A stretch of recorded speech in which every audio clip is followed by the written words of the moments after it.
What's going on, everybody, man? Welcome back to another episode of the Sizzling News Podcast, man. Where you get your sizzling news and your tidbits. You know where to come. We got a great show in store for you guys for today. Hopefully, we'll get on Rodney, Colton. If not, all good. But we should have Deshaun and Julian Colvard in our second half of the show tonight. Remember, football shows every single Monday at 6:30 p.m. and 6:45 p.m. Man, like I said, we go through all of the biggest news throughout not just the state, also the country. We talk college football, took a little bit of NFL draft as well. So we got a jam-packed show for you guys for tonight. So make sure you tap in. But without further ado, let me go and bring on my co-host, Arvon Bacon of Bacon Network. Yes, sir. Yes, sir. How you doing, sir? How you doing? I'm good, brother. How are you, man? Hey, man, I can't complain, but another day on this earth to manifest and conjure up something great, man. You know what I'm saying? Got some big plans. Got some big plans cooking up, man. Okay, you want to share them big plans, man? No. We'll keep them disclosed. Man. We like to pop out and show instead of talk about it. You know what I'm saying? We want to show and be about it. You feel what I'm saying? Okay, so sometimes you got to pop out a show. You know the rest, right? Pop out and show, man. You don't want to leave breadcrumbs because somebody might pick up your bread. You're like, dang, man, where did I go? That's if you low level, but if you high level, it's all up here and it's been written down in the pad. Definitely. Okay. All right. Much respect, brother. How was your weekend? What you got into? Man, this weekend I called myself going to see MJ Fowler at in Stone Mountain. I left like an hour, 10 minutes in advance due to traffic. It turned into a 2 hour, 10 minute, and I didn't get to see nothing. So it was a trip it was an L of a trip. So we came back home and, you know what I'm saying, made a little money that night. And legally, of course, for anybody who he didn't say what he was doing. It was legal. It said legally, of course. And yeah, we just, you know what I'm saying, chilled out, read some books, came home, yeah. All right. Chill little weekend for you? Yeah, chill little weekend for me, man. And you know what I'm saying, didn't do nothing too major. All right, I got you, my brother. And then what are you obviously just looking forward to? We're going to break it down here a little bit more, but what you just looking forward to just up next is just this week? What's kind of your plans for this week in terms of just practices and stuff? Man, definitely gonna hit Noonan for sure. Probably first day. And I'm saying, depending on what the schedule's looking like, we'll definitely pop over to EC. And you know what I'm saying, per the plan is definitely hit Stockbridge this Friday, and we'll see by Thomas County Central on Saturday. You know what I'm saying? But that's next Saturday. Next Saturday. Okay, next Saturday. Yeah, not this week. Not this week. So actually, let me check my dates. Noonan's first Friday is on the 30th. The 30th. So this Wednesday. Yeah, so that's gonna be the destination. I'll double check on East Coweta, but on the 30th, I will be at Drake Stadium for sure. All right, then. There you have it, my brother. All right. So that's Bacon's plans. My plans is, I'm trying to hit up a whole bunch of different ones, but definitely hard to make all of them. But I'm gonna try to hit a practice tomorrow. I'm thinking about either Shiloh or South Gwinnett tomorrow. Wednesday, hitting probably either West Forsyth or South Gwinnett. It just depends. I'm gonna try to hit Milton on Thursday, and then definitely want to tap in with Stockbridge. Never been by there, but that's not too far from home for me, so definitely trying to tap into that as well. Yeah, it's gonna be a good one, man. Yeah, man. So that should be obviously a lot of fun to hit those up for sure. But go ahead and bring up the big breaking news, man. Just get your thoughts, get your reaction, man. She broke not too long ago, but see what you think, Bacon, on this one. Player from McEachern is officially committed. Big Nyland Scott. Yes, sir. Nyland Scott officially committed tonight. So just what is your reaction? What's your thoughts on this commitment? Iowa State. Long ways from home. We saw Iowa State have some Arizona State, excuse me. Yes, sir. We saw Arizona State have some success in the playoffs. What's up, brother Sean, brother Brinsky? Appreciate you tuning in, brother. That's much love, man. I love everything you got going on your end. Definitely tune in. So I'm saying definitely elated to see you. You know what I'm saying, in the chat, brother. So salute to you. But I just think we see, you know, what I'm saying, success breeds success if people want to be a part of success. Not knowing a whole lot about the ins and out of Arizona State, but you know, what I'm saying losing can't remember his name, the running back. Kim Scotabo. You know what I'm saying? You definitely want to, you know what I'm saying, bring somebody who can do that. Same thing Scotabo did. I think Nylan Scott can do similar things. I know he's primarily a wide receiver, but he can line up in multiple positions. So, you know what I'm saying? Will he stay there? We'll definitely see, because it is long away from home. But yeah, I'm happy for the young man. What did you think? Yeah, I think it's a good move. Obviously, that's a program on the rise. They obviously doing a great job just recruiting here in the state of Georgia. In my humble opinion, you know, they already landed. Obviously, Jalen Williams was a prospect from Cal. They landed at the DB spot, and then, like you say, you get a receiver that can just play multiple positions, and do a bunch of different things, man. So I think the addition of him, it's gonna look a little different next year. Cause I think when Scott goes in, Sam Leavitt will probably be going out, but he was just voted as a top 10 player, top 10 quarterback by Greg Meckerwell. We'll react to that a little bit later too, just the top 10. Get your thoughts on that, Bacon. But I think he's going to a good spot. Coach Killen Dillingham knows what he's doing. They're coming off obviously a great appearance last year, making it all the way to the quarterfinals, losing the Texas game all they could, double overtime game. So I think they just building off that, and they're like, hey, let's go get the top athletes. Why not start in Georgia?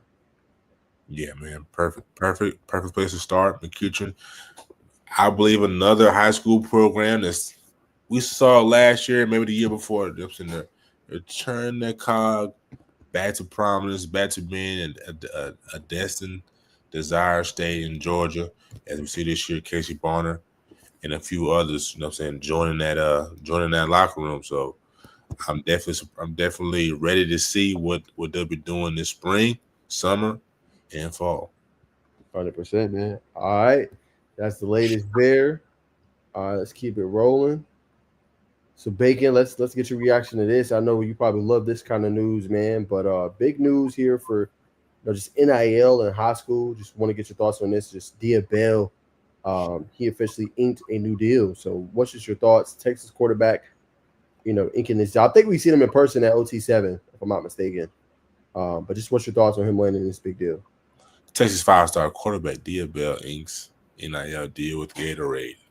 Love to see it. I like to see, you know what I'm saying? Anytime I see young brothers, you know what I'm saying, young black brothers or anybody, you know what I'm saying, that's getting compensated for the skills, for the hard work, especially on the high school level, you know what I mean? It's definitely big. It's changing. It's not only changing his family's lives, but his life, but you know what I'm saying, definitely, you know what I'm saying, certain people around them was changing their lives, and kids in his community that are seeing him, man, Dia did it. You know what I mean? I know his story, not mentioned, but I'm talking about the kid. They may know his story from when he didn't have the skills that he just worked. I saw him work every day. So if I do these steps, now I'm so close to him, I can ask these questions. Basically, what I'm trying to say is success breeds success, as I just alluded to earlier. And I'm saying, so I'm pleased to see this, man. Gatorade's been tapping in with a couple of athletes. So yes, sir. I'd love to see it. Yeah, I think it's big for him being so young. He actually won Gatorade Player of the Year. I just did a video short. Y'all check that out. But I was talking about this one 2024 Gatorade Player of the Year in Florida.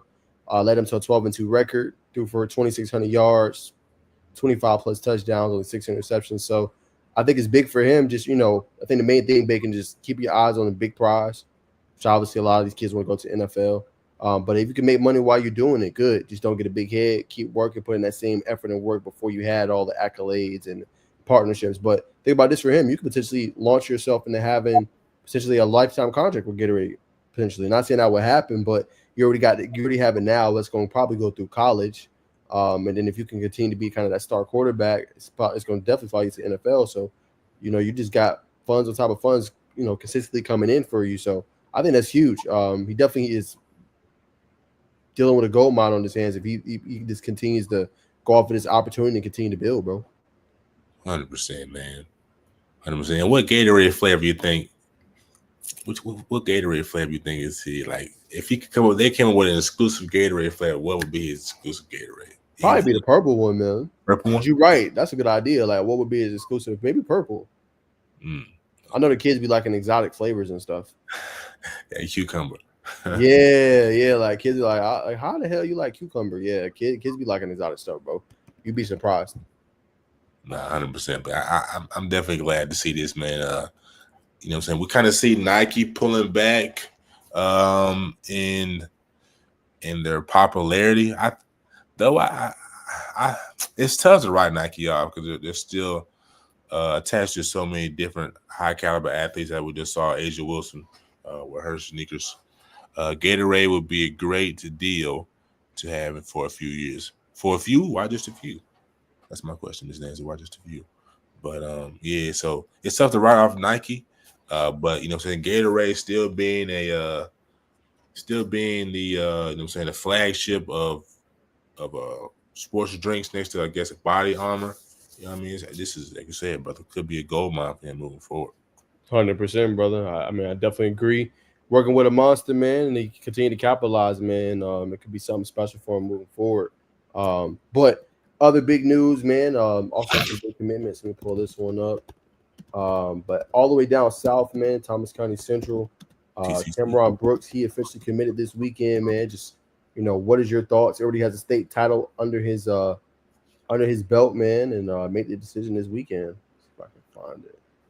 100%, man. Yes, sir. Cam Brooks commits to Cal. Another place where, you know what I'm saying, you don't really think that these Georgia kids would go out west. No. You know what I'm saying, I think I said it was a year ago, man. When you see that California breeze, man, you see them palm trees, and I can get used to this. So for that reason, it's not a surprise. But Cal had a formal defensive line last year. I believe they had like 50. Let me see how many total sacks they had.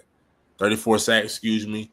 Leading sack artist was Xavier Carlton. Now and they are bringing in a defensive lineman from Notre Dame, but that's this upcoming year. But you know what I'm saying, and they had one of the best defensive units in the ACC.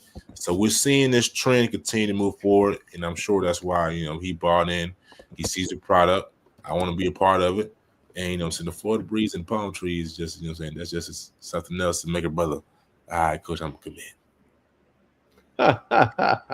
Nah, you're right though, bro. That'll do it to you, man.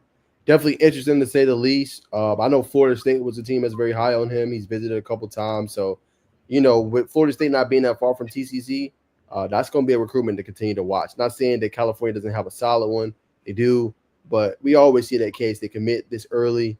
And then before you know it, man, they're going off to another school, man. So it's going to be something to watch. I know Florida State is very high on him, but obviously if California can keep it, it is a big commitment. They also got the offensive lineman who's committed there too, I think Andrew. So that's going to be interesting to watch as well. Right. But, definitely a big-time get. He's their highest-ranking recruit they've landed in the past 15 years. Wow.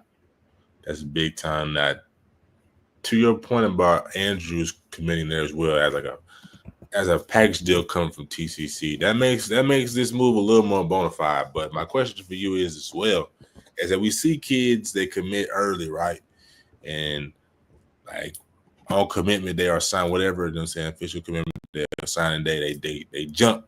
So, and I think it's everybody's kind of figuring out now who's in the space. It's a science to this whole recruiting thing. So you want to commit early, so you're not left without anything. And when you commit early, the schools that you want to come and knocking, like, hey man, you want to come home. You want to stay close to home. We'll fly mom, man. We'll fly the fan, man.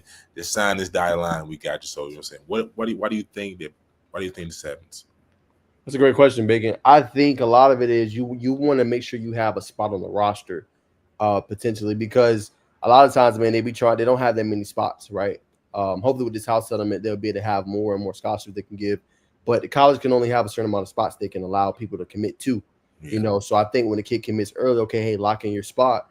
Then if a team is, think about this, Bacon, if a team is pushing hard for you, it's like, okay, cool, I got that opportunity. And if they pushing this hard for me, that means I have a roster spot.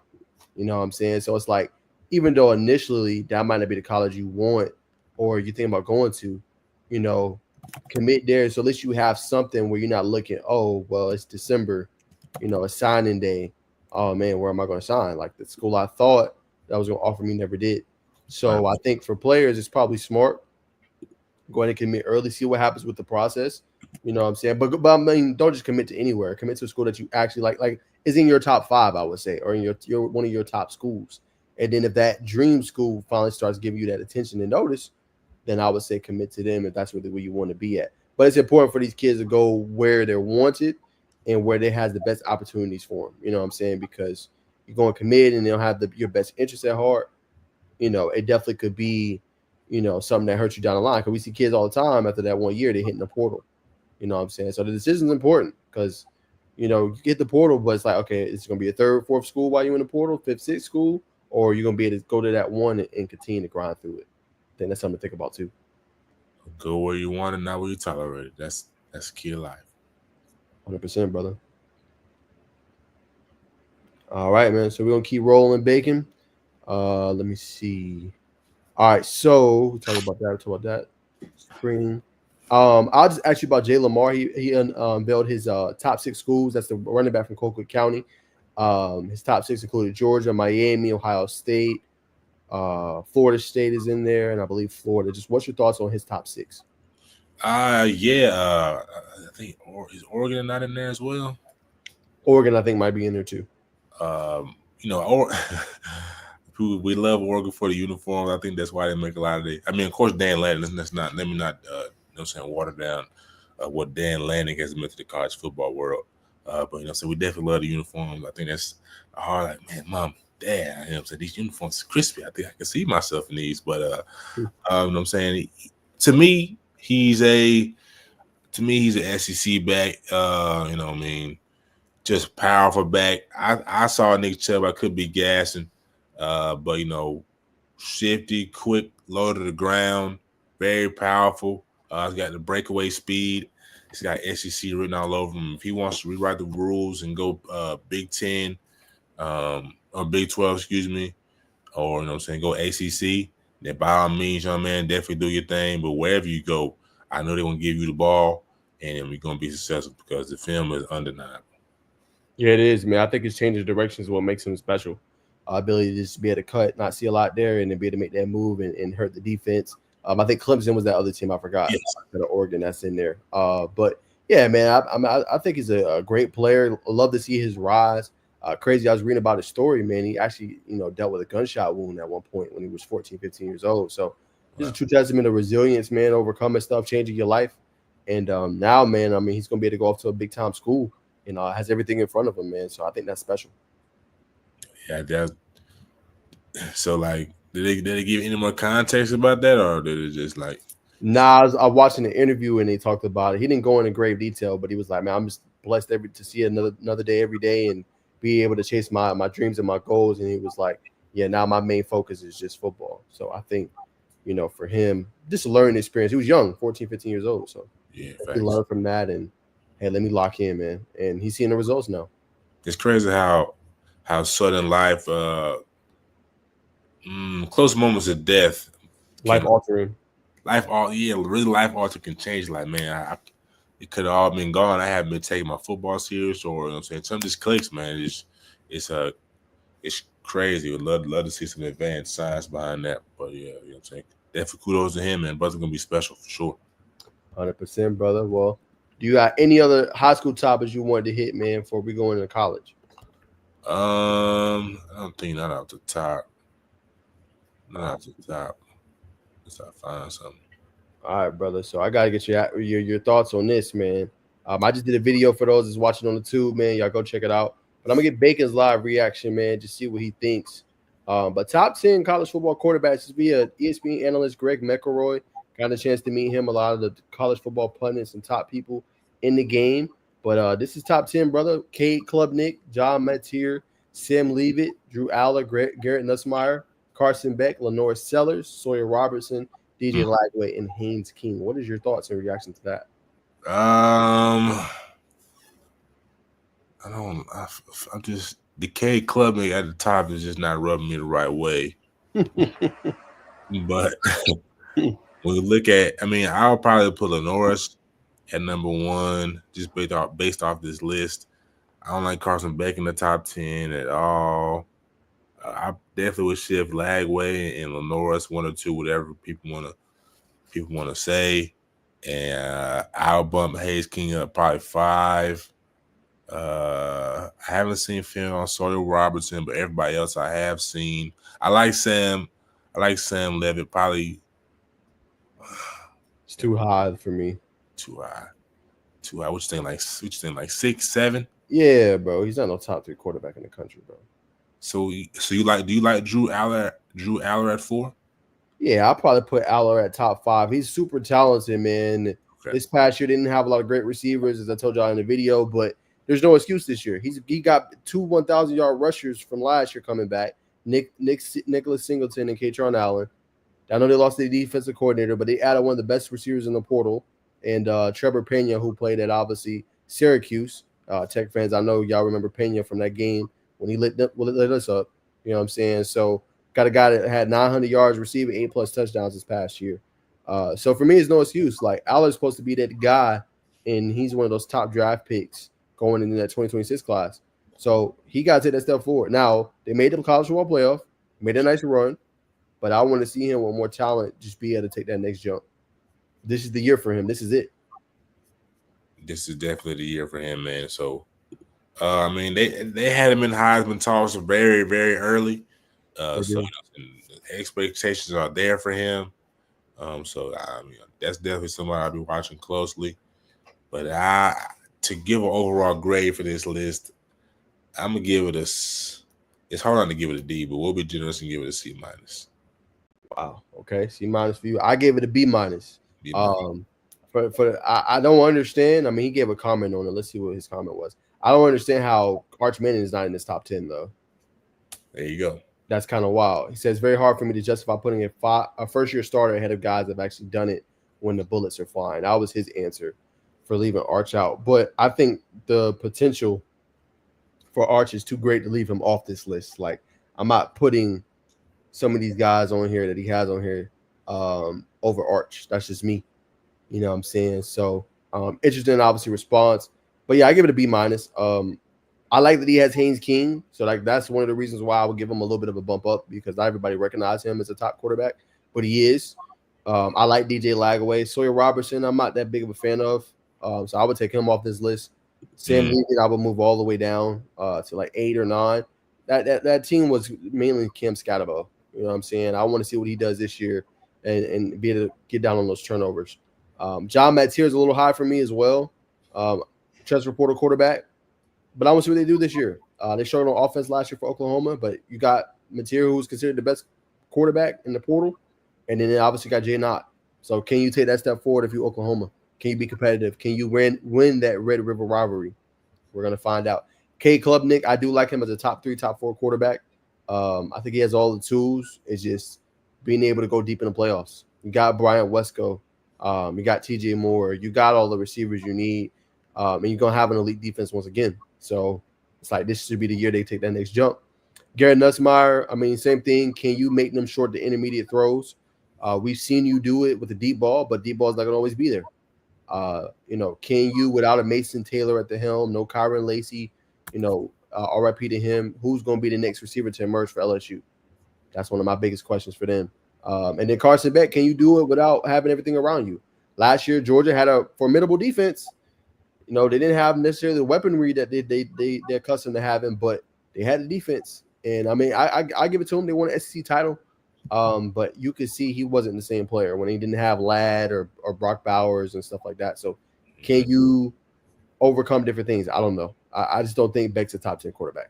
I like Sellers. On what you bacon, I will move him up. I like DJ Lagaway. I will move him up. And I like Haynes King. I will move him up as well. And I will leave it down. I would take off Robertson. I would take off Carson Beck as well. And obviously I will put Arch in there. I'll put Arch at least top 3. Maybe not the number 1 because he hasn't played, but he's easily a top 3 quarterback for sure. So I know there's there's a lot of native talking around Nico. You know what I'm saying? Is Nico not a top 10 quarterback, man? No, respectfully, no. The reason I say no is he had a good season, Bacon. Nico did, but it wasn't like, oh my gosh, like he didn't have 3,000 yards, 30 touchdowns. Like they won games, but like Nico was like when you paying somebody a package of a 2 to 2.5 million, Bacon, Yeah. he's the reason you gotta win football games, Bacon. You know what I'm saying? And I'm not saying he was the reason they lost games, but like, let's say, for example, like that game, I think it might have been Florida game, like they were struggling. You got to go in there and be able to make the pinpoint throws, man, to lead your team to success. You know, or Ohio State. I know they got blowed out. I understand, but I'm saying like those are the games where you really get measured. You know, and you got to perform up to snuff, especially we paying you all this money. Yeah. You know what I'm saying? So it's like for me, he's a good quarterback, but he's not top 10 until he takes that jump where you see, okay, he's the reason they're winning games. Fourth quarter, I could put the ball in his hands. He gonna lead us to a victory, or he gonna put us in a position to win the damn game. So for me, I don't think top 10. But what's your thoughts? Do you think he's top 10? I think he's. If we're gonna take Sawyer Robertson out, unless we're gonna slide in the quarterback from Vandy, I don't think he's better than Nico. Just because you know what I'm saying, he was rated the number one quarterback in his class. You know what I'm saying, Cam's came out and spoke very high on this young man. So, and he's a dual threat quarterback. Yes, his accuracy. Downfield did leave him at times, but just looking at the upside, that's why I kind of slide him in. Not slide him in. I think he's earned that right. Okay, that's just my thoughts. We'll definitely see what he does at UCLA. We'll see what type of transfer they can acquire. Because I don't think right now it's going to be solely on him, and that's definitely going to be something interesting to watch as well. And anybody else you would put on this list? Like I said, quarterback from let me see if I can find his name real quick. From Vanderbilt, Diego Pavia. Yes, yeah. You know what I'm saying? Very solid. You know what I'm saying? Nice throw of the ball. You know what I'm saying? A little more. He's got some wheels when it's necessary. But he's definitely somebody else. I would. You know what I'm saying? I think that's in that conversation as well. Had a winning record last year. You know what I'm saying? Bowl victory. You agree? Okay. I would go Luke Altmaier. Yes, from I like him. Yeah. So he would be like my fringe. Like I would put him on this list probably ahead of Robertson and everything like that. Because I think he'll be able to take that step forward this next year. You know what I'm saying? So I would put him on this list for sure. I can agree to that. He's got something special, man. When I saw him throw down the field against Northwestern at Wrigley, I thought, yeah, it was like the first highlight too. You special, man, for sure. No, 100%. But I'm trying to think if there's any other major transfers. Talked about Trevor Pena, obviously going to Penn State. So I'm just going through the back of my mind before we go to the NFL draft. There's any other major like transfers? Let me see. I don't think it was.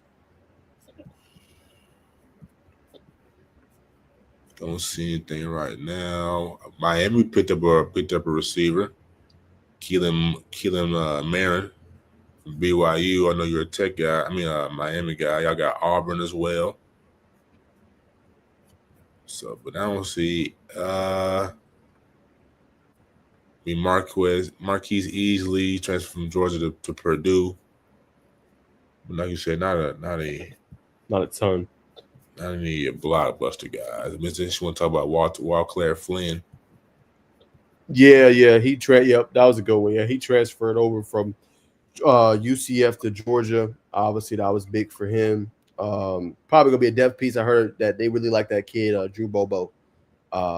So he's gonna be interesting to see. I think Pavia is number one, and I'm a GT fan. I don't know, man. I know you lit up Georgia Tech, man. I don't know if he's top one though, man. I don't know. I can't fall through the hype. He had a good year last year, beat Alabama, beat Auburn, but you know how that is, Mr. Adams, man. Sometimes these players, man, they had them one hit quitters and then be done. So I take it with a grain of salt, but he did have a good year. I can't put him number one though. One hit quitter. You know what I'm saying? I can't put him number one. Can't deny the resume though. But one, I agree with you. One, but top 10 is definitely debatable. But continue your point about Walclair. We're definitely going to hit 2 or 3 more that I just saw. Yeah. So, just good depth piece. He played, obviously, at Grayson. started there, was 4-star prospect, went down to UCF. So many changes. Gus Malzahn leaves, so now the offensive coordinator at Florida State. So you see EJ Colson go to Purdue. You see him come up to Georgia. So I think a good depth piece. Like if something happens, you know what I'm saying, you feel pretty good moving forward to have a guy that has some experience and can be kind of the anchor on the offensive line for you. 100%. Got a comment, I think, Bacon, from your channel. Don't expect it this year, LOL. Sharpshooter Podcast. Provide some context, but we would talk about a couple of things, and I definitely forgot the relevancy to this comment. But definitely hit us back in the chat. Definitely hit us back in the chat. Dubs in the chat for being on live with Bacon and Najee Bacon. Wanted to bring this up. UCLA just received a transfer from Cal as well. Javian Thomas is per 3 days ago. Per Hayes Fawcett. He led the Golden Bears last year with 626 rushing yards, 7 touchdowns, 6.3 yards per carry. So that's definitely a weapon for Nico. But we definitely got to talk about Jaden Rashada, man, committed to Sac State, man. Sac State, you know what I'm saying? They got a lot of – they're doing some things right now, man. With shout out to Ryan Coogler, you know what I'm saying, fellow Sac State alumni. But, you know what I'm saying, I think he's a good quarterback. But I'm saying, just what's your thoughts on that, man? Yeah, great point, Bacon. Hold on, let me share my screen real quick. Mm-hmm. Yeah, I mean, interesting move. Obviously, you know, he came over from Arizona State. Okay, now what's the buffer? What the heck, bro? Oh, internet, bro. Goodness gracious, man. All right, so, yeah, man, I think it's interesting. You know, I kind of hope, you know, he didn't. I kind of hope he's able to go to Georgia, develop at a high level, and be able to go. But I mean, Sacramento State just got bread, bro. That's the big thing. I think next year they're trying to be an FBS program. You know what I'm saying? Going forward, but they got a fun out there. You know what I'm saying? And they got great guys like Ryan Coogler. You know what I'm saying? I'm sure it's probably gonna be donating to him. You know, so I think moving forward, you know, that's the team that's on the rise, and he can go out there. He got his NIL bag. You know what I'm saying? I heard he got a pretty good contract.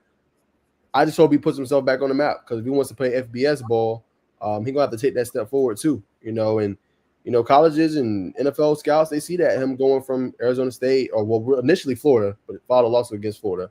Then he goes to Arizona State, don't work out. He leaves Arizona State, then goes to Georgia, then now Sacramento State. So I wish him well. I hope he balls out at Sacramento State, but you know, I always tell this for cautionary for kids, like, make sure you're making the right choice, bro. Like, don't just be hopping the hop. You know, like when he came to Georgia, I was like, that doesn't make sense. They got Carson Beck, Gunnar Stockton, Ryan Puglisi. It didn't make sense. Like, when you make a move, think about the players that's at your position. You know what I'm saying? Think about how you fit in the team and go where it makes sense. But I think it's a good move for him. Probably can go out there and potentially start and make a name, and he'll probably fly under the radar a lot since he's at Sacramento State. Because the FCS, but if he continues the ball, he get back on the stage again. Yeah, that's a good point you brought up. You definitely want to know where you're going, loaded. And I understand the confidence. I'm gonna go here and I'm gonna shock the world, and I'm gonna become starter for Georgia, and it's gonna take off from there. But you have to be also careful about being realistic, going when you're going when you want it and not tolerated, my friend. So I think that's a prime example. But in other news as well, we got to talk about Kilo Stone, man, transferred from Ole Miss to Georgia Tech. You wrote a phenomenal article on that, man. I definitely know the Tech fans definitely want to hear our feedback on that. So the floor is yours, brother. What did you think about? Oh, I'm sorry. I was trying to remove this. My bad, brother. What I thought about Kilo Stone. Mm-hmm. Yeah, good move for Georgia Tech. So actually he won the spring game MVP. Mm-hmm. That 1 year and then left. Went to Ole Miss for 2 years and then came and now is back. So it's actually ironic enough, but he fulfills the need. You got Jordan Vandenberg, you got Matthew Alexander, and the key we've been continuing to talk about on this channel with Tech fans is you don't want to have a precipitous drop off when you have guys that sub in. So he gives you a guy final year. Why not close out your year on top? You already have SEC experience. You have obviously college football experience, but you get to fill a huge need for Georgia Tech, and he's a big run stopper, and he also can create pressure on the interior as well. So I think that helps him out a lot, man. I think he's going to be really good going forward, and he fulfills a need. I think they still need to add a couple edge guys, but at least in the middle, it's going to be very stout. 100%.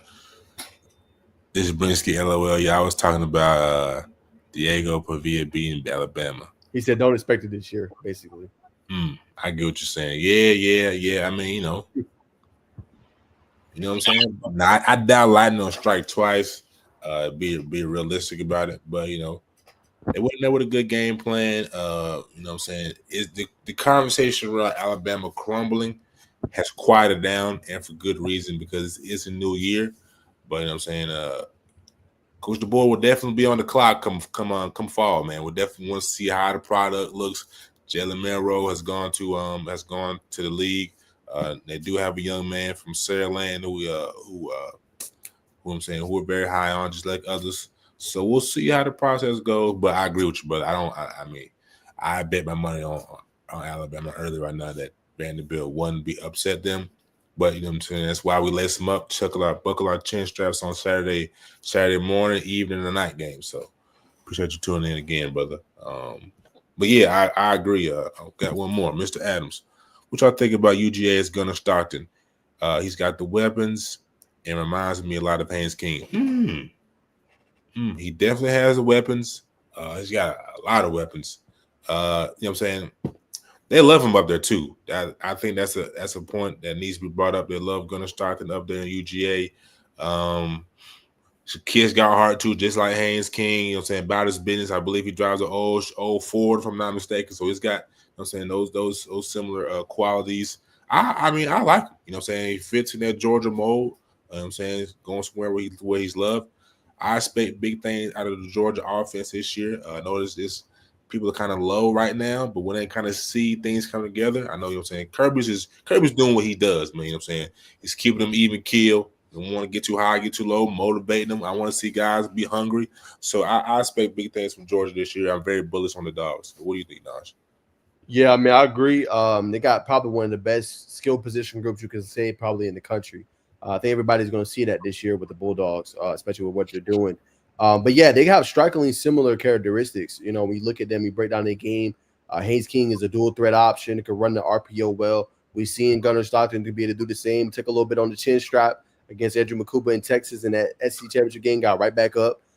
So yeah, I mean, same kind of like gritty warrior kind of mindset, similar to a Haynes King. And like you said, Bacon, great point. He has the locker room. They respect him. It's not, no disrespect to Carson Beck, but it's not glitz and glamour. This is go work hard, get it out the mud. Old Ford Chevy, not a Lambo. Like, he's not about all that. He wants to go play and go ball out. And I think they're going to be ready for it. I think this is his job to lose. I think he has it pretty much locked up. So Gunnar should be ready to go and ball, man. He got all the weapons he needs. Top end running backs that they're going to rotate in and out. Really good offensive line moving forward. Should be a really good year for him. And Georgia should be right back in that conversation. 100%. Bo Walker is going to be one of those backs that's going to surprise a lot of people as a freshman, true freshman. I'm already seeing reports that they really like him. Feed. Oh, Fed. Yes, sir. He's on the way, man. We just waiting for him. 7:30, man. I told them so. Been talking back and forth, but they supposed to be on 7:30. 100%. You had this too. He said these are facts when you're talking about obviously Pavia earlier. 100%. Also, for any SEC fans or South Carolina fans that are watching, Dante Reno hit the transfer portal just a couple of days ago. You know what I'm saying? He came into to South Carolina already having a good rapport with the OC, but you know what I'm saying, the brothers decided to move on. Obviously, he doesn't want to sit for a couple of years, man. You got, you know what I'm saying, obviously you got Lenora Sellis there, and you got Prentice Aaron Nolan. You know what I'm saying? Probably going to take those keys after, you know what I'm saying, when it's all said and done. So Dante Reno is in the transfer portal. A guy that was made the Elite 11. So he can spin the ball, dual threat quarterback. But he has hit the portal, so I definitely want to put that news out there for the Gamecocks fans. There you have it. All right, man. Big news out of Texas, man. Bacon, we know this kid pretty well. You know, we've been by the Grayson program. But Nick Brooks arrested on DWI charge. If you guys don't know, that's driving while under the influence. Doesn't necessarily mean alcohol. because alcohol will be you. But that likely means he was either high or he's off something. But the freshman offensive lineman was arrested over the weekend. The Austin American Statesman reports. So just what's your reaction to this, Bacon? The player we know, getting arrested. I mean, we need more positive news on this pod, brother. Nah, man, it's unfortunate, man. Kids are gonna be kids. You know what I mean? He's like, you know what I'm saying, like the rest of the 95% of that college campus is on whatever, hopefully nothing hard. You know what I'm saying? People gonna roll up a joint, man. That's just keeping the butt. That's just being real. It's unfortunate that, you know what I'm saying, he's a high profile player. He's an athlete on campus. It's good and bad, because if he wasn't, you know what I'm saying, you the financial aid probably out the window, but because you're on the team, you know what I'm saying, you definitely get some benefits, but it's unfortunate that you're making the headline. So I mean, you know what I'm saying, just gotta roll the punches on this young man. You know what I'm saying, there's gonna be highs and lows, there's gonna be obstacles in the way. But you know what I'm saying, just clean it up as you can, but just be wise or be smarter going forward. Yeah, I mirror your sentiment, man. Just like you said, be wise, be smarter going forward. Just learn from it. We're not a podcast that's gonna bash you for it and call you out or you're dumb, you're stupid. We're not that type. But yeah, like you said, just use it as a learning tool, bro. Lock into what's important, man, and what you want to accomplish in your goals. I get it. I know it can be stressful, that transition going from high school to college, being out there all the way in Texas by yourself when your family's here. But just lock in, man, as best you can, man, and continue to work, continue to grind, and just make good friends, be around the right people, surround yourself with the right folks too. That got similar goals that you got, because sometimes that group of friends can persuade you to do things, you know what I'm saying, that initially you weren't going to do, but you're trying to fit in. So I always say, man, just be smart and remember what your goals is, bro. And it's continue to lock in. Definitely, man. And brother Binsky, if you still in here, brother, you know what I'm saying, definitely shares an inlight on you. You know what I'm saying, you covered the Reese's Senior Bowl very heavily, brother. So if you want to add any context on any players, you know what I'm saying, why we kill time here, please do so, brother, because we appreciate your knowledgeable input. There you have it. All right, man. I got to talk about a hot button topic. We don't usually talk NFL, but yeah, I need to get your thoughts, brother. First off, I love this part. The NFL says Browns QB Shedeur Sanders third highest in the rookie jersey sales post draft. Sanders was a 5th round pick, as you and me both know, Bacon, the most ever for such a late round pick. I did want to point this out too before I get your reaction on him being a 5th round pick. I also love too, Bacon, that the TikTok audience and the family, they are mirror behind. I'm sure you've heard about it, Bacon. But they're talking about just buying strictly from his website, not even buying jerseys off of NFL, just being able to support him. And he's saying they can trend anywhere between a couple of $1 million. So love to see that as well, man. Just bonding behind him and supporting him after, because he's not going to make a lot of money. What I'm saying, this year. Just playing, being selected 5th overall as well. So yeah, man. I want to get your thoughts, but you got a new subscriber, so shout out to Mr. Adams, man. One of the best ones on here, man. Him, GT Boy, Pod Guys, they always support, man. So Mr. Adams, man, hey man, we appreciate you always tuning in. And look, we not gonna spoil it, but we got something special for y'all for the football season, man. I don't know what your schedule is out on Saturday, but we're thinking about a Saturday night show. Yes, sir. Game, just talking about college football, man. So if y'all love it, as always, man, y'all tune into that. We'll have more details, man. We're trying to connect and grow with y'all together on both of our channels, man. So Bacon Network, y'all go subscribe. Y'all also subscribe to me as well, man. And like I said, GT Buzz, go Jackets. Love y'all support, man. Appreciate y'all. Y'all are some of the most loyalists that I know. All right, real quick before we bring on the Sean Fed, though, let's talk about this, though, Bacon. We're authentic podcast. Right. So I want you to give it to me 100 spiel. 100 grand. 100 grand. I don't want you sugarcoating. I don't want none of that. I want the live reaction to Shedeur falling to the 5th round. Try to get me canceled on there. I'm keeping it buck. I mean, it's a man. You told me how long you want me to keep it, brother? Keep it 100, man. All right, man. We'll keep it 100, man. That's what we hang our hat on, man. Honestly, what it is, brother. It's just as a black man, right? You know what I mean? Your father, you know what I'm saying? Nepotism in America. People oftentimes they're uncomfortable. You know what I'm saying? Seeing African American, black men, whatever you want to say, move and do things in a powerful way. So my perception is that they, you know what I'm saying, want to remind him he's, you know what I'm saying, he's one, you know what I'm saying, he's an N-word, brother, you know what I'm saying? They want to keep you in that state of mind, and that's why, you know what I'm saying, and it's also it's double-edged sword. They want to keep him down, remind him what their perception of him is, and also this is another, you know what I'm saying, thumb in the eye of, you know what I'm saying, this athletes right now. We see it with the Nico Imavela and you know what I'm saying, Maliava. We're gonna get it right, folks. We're gonna get Maliava, you know what I'm saying? By the next pod and 2 pods down the line, we can have it right.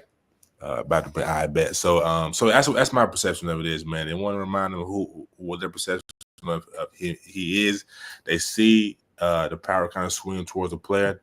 They don't necessarily like that. We need more representation, you know what I'm saying, in the ownership. We need more representation. We got it on the coaches, on the sideline, but we need representation. Like I said, ownership. We need it in agents. That's why we see players in the NBA starting to represent themselves, things of this nature. But that's just how it is. That's just the fight. What I'm saying, as the people will continue to fight. But it's unfortunate that Deion, you know what I'm saying, the Sanders family is having to deal with this right now. But that's my honest opinion, man. 100%, man. Yeah, man. I appreciate you sharing your opinion, man. We gonna revisit this topic later because we got some more NFL topics. We gotta talk about these Atlanta Falcons and how they did. We're gonna talk about my Bengals too, get a lot of reaction. We're gonna react more to this Shador news, and I'm gonna get my take. But we're gonna bring the fellas on. Deshaun Fed, the hottest name right now, and in recruiting, I think he's on the verge of blowing up. From Chris County. We're gonna bring him on. He's here in the background, and we're gonna obviously bring on Julian Colvard, DB coach, as well, and get back to it, man. So without further ado, man, let's go ahead and bring him on. I think I see him driving, but we're gonna bring him on, man. All right, that's Coach Ju. Let's bring on Sean if we can. What's going on, fellas? What's going on, fellas? Not much, man. If y'all can, man, y'all share y'all cameras, man. Yes, sir. There he is. There he is, man. Future star. What's going on, man? What's up, not much? All right, man. Appreciate you coming on. I think Coach Ju gonna be on here in a second, man. Bacon, I'll let you start it up, man. Just a quick icebreaker question you got for Deshaun, man. Yeah, man. So, you know what I'm saying, Crisp County is South Georgia. I had a DB last year. I can't remember his name, but he was at the Rising Juniors thing with Coach Team, man. So just let's say put us on a game, man. What is it like in a day in life down there in Crisp County? Man, for real, it's just nothing but trees and animals. The country, for real. Ain't not too much going. There's a lot to do in the city, though. So what's it like being in the country, man? Like, you know what I'm saying? Obviously, I know the media presence isn't big down there. So how do y'all put yourself on? You say it again? I said being in the country is not a lot of people, you know what I'm saying, are hip to this immediate game, or it's small-minded, right? So, but how do you put yourself on, and how do you just get out of the small town environment, the mindset? I try to go hang out with Coach Ju a lot because, you know, he up in the city, so it's a lot of exposure out there. So I try to get up there with him whenever I can to just get my name out there. 100%. What's up? So, like, but what is your favorite thing about the country, man? You know, being in the country, you down there in the nature, man. Nature does a lot for us. You know what I'm saying? You sound like you want to be in the city, but what do you like most about the countryside? It really be chill down here. Be chill, for real. Yeah. We love it. Go my bad. Continue, bro. I ain't mean to pop up like that.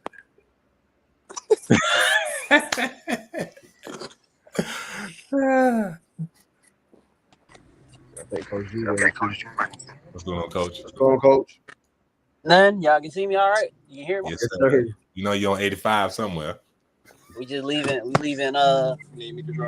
21 Savage studio. Nice. Yeah. I'm gonna have Terry's favorite drive for me. Yeah. Just got his permit the other day. Oh, he ready.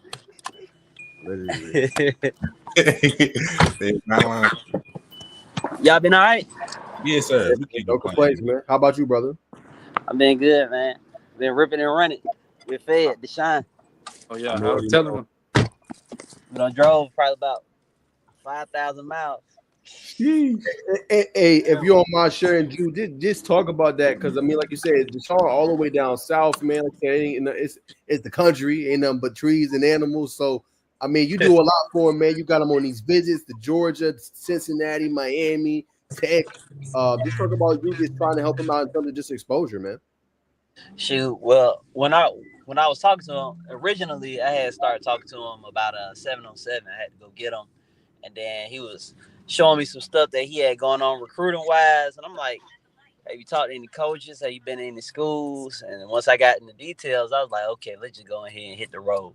So we hit the road, and I kind of put together a plan afterwards. But it was really just reaching out to the coaches and that who were reaching out to him and just moving the ball forward, like being intentional with the conversations. What do y'all want? Are you recruiting them? Yes or no? Do you want him on campus? Where is he at on the board? Is I see that y'all gave him a quote unquote offer. Is it a committable offer? Will you take his commitment? Stuff like asking like questions to just get down to the point. And shoot, it's been going real well. Some coaches at smaller schools say they want to see him at a camp. They got to see him in person. Some coaches at some bigger schools, they say, look, we'll take him. We don't need to see him in person. So it's been all over the place, but it's coming together real good. He has like 2 or 3 more visits lined up so far that we got to go on. I think we've been on 7 visits or 6 so far, and we got like 2 or 3 more. And then if you can, can you talk about like just the pitfall? Like you said, you described the whole recruiting process in a great way. A lot of these parents don't know about that.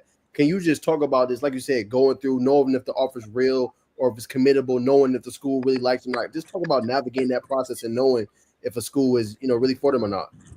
Yeah, so a lot of coaches, they'll say like, you got to offer from us. That's how they offer folks on. They just say, hey, look, I just want you to know you got to offer from us. But what that really means is we recruiting you, that we interested in you. Like you'll say, well, can I commit? They're like, oh, no, we're not taking your commitment. We want to see you in person. We want you to come to a camp. We got to get your height and weight. We want you to run a 40, stuff like that. So they just want to recruit you. So the way to know how bad they want you is to just ask them, like, can I commit? And then whether they say yes or no, the next follow-up question is, where am I at or where's my son at on your board? And is he at the top, the middle, the bottom? And just let them know, look, you can be straightforward with me. If he's on the bottom or if he's not on there at all, or you just looking for some portal guys and you'll come back around to the high school guys, let me know that, because I'll make sure to stay in touch with you just in case, things don't go how you want them to with another recruit and a spot opens up for my boy, then we can take advantage of that opportunity when it comes. But you just got to be straightforward with a lot of coaches because they speak with a lot of ambiguity and vagueness. So you really don't understand what they mean when they say certain stuff. Like you're like, where is he at on the board? You're like, we really like him. We'd love to give him an opportunity to play here. Like, no, you didn't answer my question. Is he a priority or not? Is he who else is above him? Trying to get straightforward answers out of them, because what coaches are trying to do is they're trying to keep their options open while keeping you on the hook at the same time. Like they're trying to keep your interest and not turn you away, just in case things don't work out with somebody else. They can always come back to you, but you just got to let them know if it's that, then that's all right. Right. Yeah. 100%. And then go ahead. I was about to say a lot of parents, they don't realize, like, they try to put too much on the coaches. They don't realize that the coaches don't know anything about the recruiting process. Like you would think they do. Like it's certain schools out there with staffs who have signed 30, 40 players to FBS schools over the past 5 to 7 years, and they don't really know much about recruiting. They don't understand, like, you gotta have the height, weight, speed. You gotta have the 40 times. You gotta have the track times. You gotta have more film. Like, it's only so much you can do from an evaluation standpoint as a coach when you look at a huddle, especially for DBs and receivers. You snap the ball, they go out the frame. Then when the ball go back in the air, they come back in the frame. You don't understand. You don't even see what happened in between it. So it's like, with me, I try to get them on film as much as possible, competing against other people, because they'll ask us, can we go to camps? I'm not about to take time out of my day to drive 2 hours and pay $50 to go to no camp. How about I just record him going to get some guys? I send that to you. They take all that camp one-on-one stuff, seeing him in person, they take that out of it. And then when it comes to times, we get some 40 times and document it at another camp. I see track times, all mile split. So y'all can have everything y'all need, so y'all can have a better idea what y'all get yourselves into when you're trying to recruit this boy.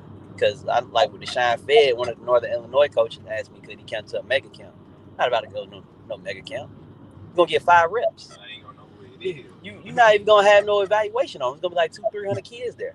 Right. So how about I just send you him going against somebody who wouldn't even waste their time going to a mega camp? Somebody who already committed to Georgia. So a team, somebody that you can't even get at your school, and you can make your deciding factor if you really want him based off of this. And that's what I try to do. Just get the coaches as much information, as much film on the player as possible. For sure. And then I want to direct this to you, Deshaun, and get your answer on this too. For you, Deshaun, like you popped up this year, nearly 2,000 yards receiving, over 20 plus touchdowns. Just talk about this year, all the grinding you did in the offseason to just have it translate onto the field. And then the follow-up question for you too is just, when did you know that Deshaun was special? I'll start with you, Deshaun. My work in the offseason, it was like every day, like I would just go to the field, just work for like 8 hours, then come home, lift weights. It didn't stop for real. So my offseason, it was a lot. And then did you do, like, obviously I know you said you stayed in the weight room. Did you do a lot of like training drills, like agility, speed, footwork, ball catching? Like kind of how did that work out for you?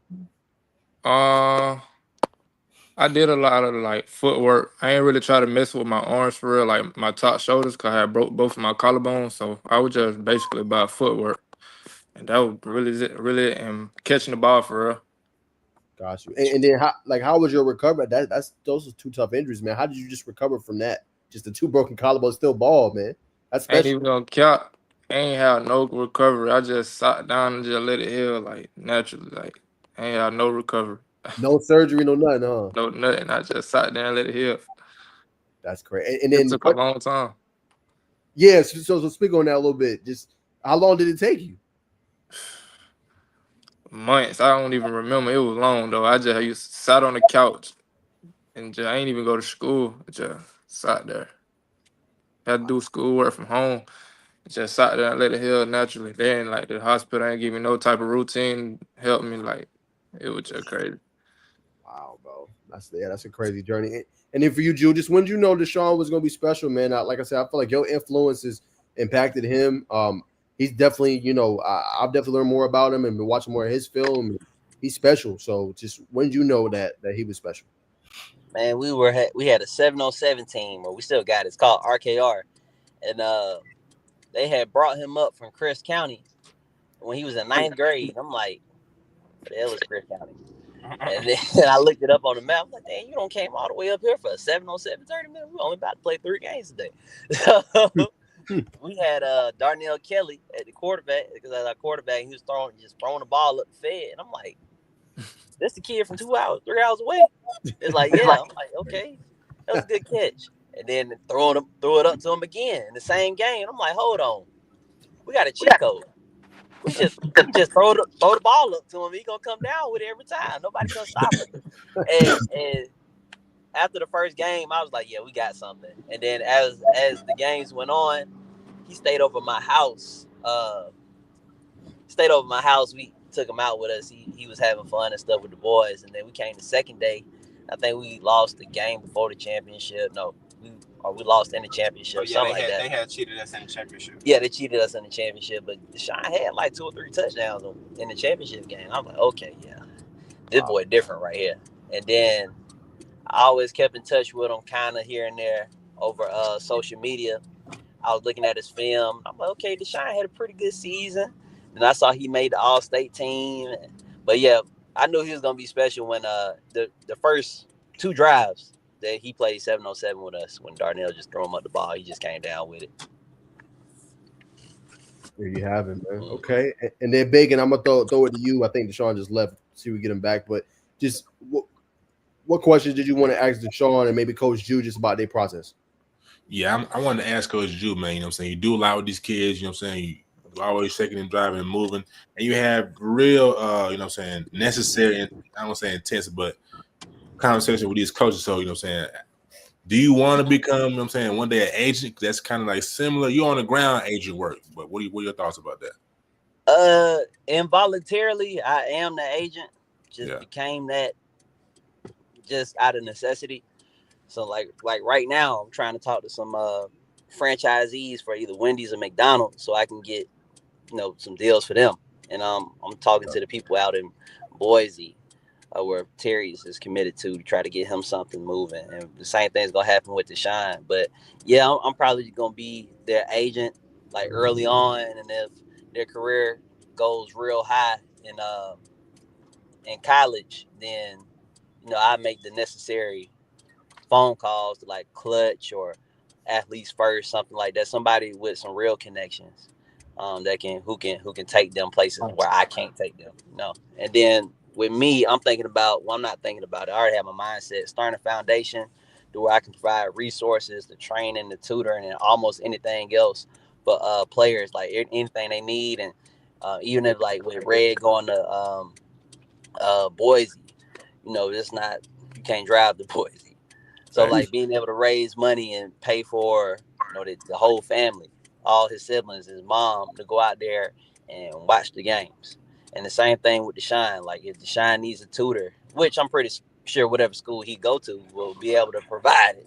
But if they don't, being able to find a tutor and pay them and connect them with Deshaun, just being able to start a foundation where we just provide the players with any resources they need.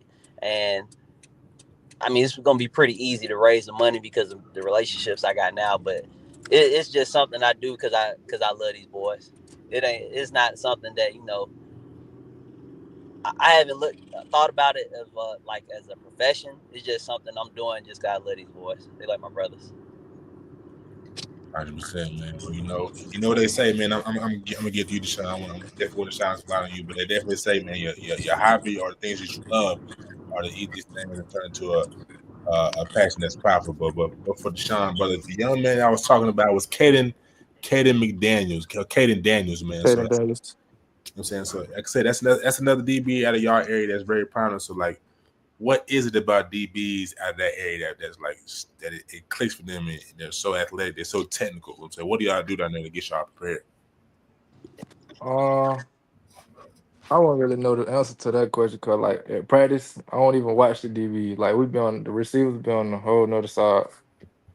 Okay. So, but if I had to guess, I just say like when I do see them boys like they always put in work. Like they probably work harder than us, but like I don't know, coach, he just always on them. Like the DB, that's probably the hardest spot on the field, if you ask me. Nah, for sure, definitely. You know what I'm saying? You got to run backwards, but the Yeah. same thing for you is, brother. You know what I'm saying? Football, NFL, colleges. You a young man. Just what is your perspective on just you know what I'm saying? The football landscape. You got NIL coming into play. You know, so you can make money at it as an amateur. You know what I'm saying? And just more opportunity. You know, what I'm saying? Social media wise. So like, just what's your perception on it? How do you manage all that? I try to let Drew like handle all that stuff because like I don't be ready to take it all in it yet because like I'm still young, so I try to let Drew handle everything. I ain't gonna count. 100%, 100%. So like, well, I'm gonna flash you back, like you said. You know, what I'm saying. But why did you drive all the way up there for that 7-on-7 tournament? You know, what I'm saying? That needs to be known, bro. I just wanted to have fun. Like it was my first time doing something outside of pads, like trying to have fun. And I used to see the Instagram videos of dudes doing crazy junk at 7-on-7. So I was like, yeah, I should go try this out. So I hit up Drew and we got together. And my dad took me down there and I played with him, boy. And it's been like that since. 100%. Translation for the people. He's like, I seen all this stuff going on there. I knew I could do way better, so I had to go up there and show the boy how to really do Oh it. yeah, it was something like that. For sure. So like, what's be your craziest? What should be your craziest highlight, craziest memory from playing the game that you love?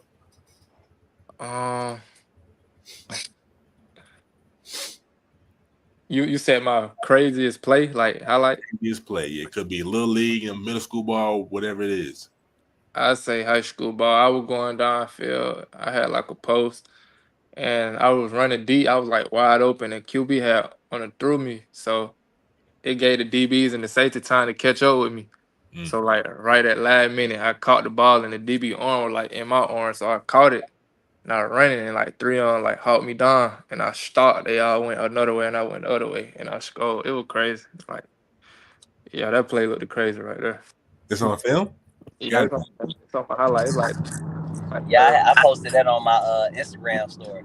It's like the second play of his highlight, I think. Yeah.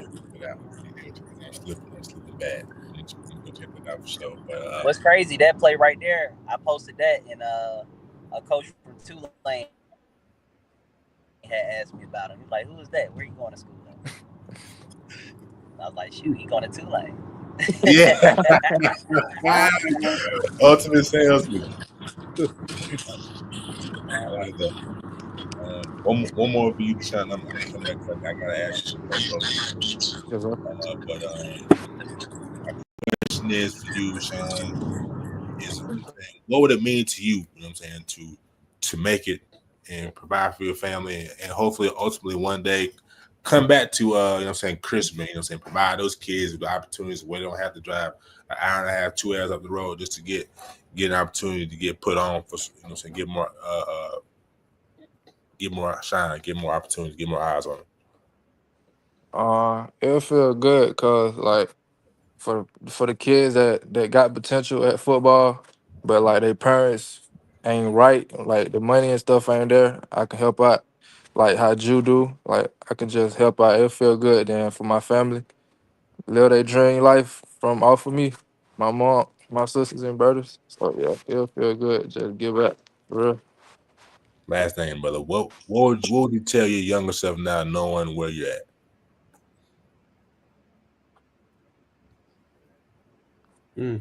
What would I tell my younger self?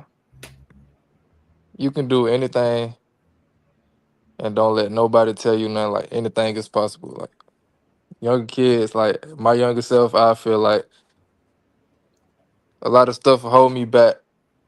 I don't know. I just tell myself like keep going. You can do anything. Like anything is possible. That's what I tell my younger self. So it's safe to say that those obstacles that you had when you was young, you to where you at now, like them obstacles wasn't nothing. They just prepared me to where I was going today. Yeah. So I said, like man, take that mentality with you as you continue to grow, brother. You're gonna be just all right, man. Sure. So, but Coach Drew, man, I gotta ask you one before I throw the mic back to Nas. I know you played back in the day, Coach. So, like, what would you say is just the biggest difference from when you played to now, and what's the biggest life message that you try to pour into your young man? What was that last part again? The biggest life message that you try to pour into these young men that you wish you would have somebody pour into you as they continue to grow. Okay, so the biggest difference between when they play versus when I play is really the social media. Like, I get people recruited on an accident, like posting them on social media, tagging coaches, and the coaches ended up reaching out to me, and I'm like, oh, this is real. Oh, snap. So like you can really touch a coach. Like, you know, everybody follow the coaches on Twitter. They be a celebrity on Twitter. I think the offensive coordinator for Miami probably got 50,000 followers on Twitter. But then you go on Instagram, coaches are regular people. The offensive coordinator for Miami got 405 followers, something like that. He has a public profile. So if you wanted to reach out to him, he's definitely going to see it.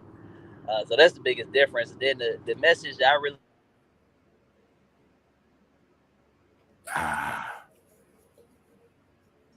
Yep, he is froze. That's the 85 South for you, man. Here we go. Y'all can hear me? Yes, sir. You left off on the biggest message. Okay. You can hear me fine right now? Yes, sir. Okay, so the biggest message is just live life by design. Just try to create circumstances that allow you to be successful and have the most freedom and independence as possible. Like, don't have kids early. 100%.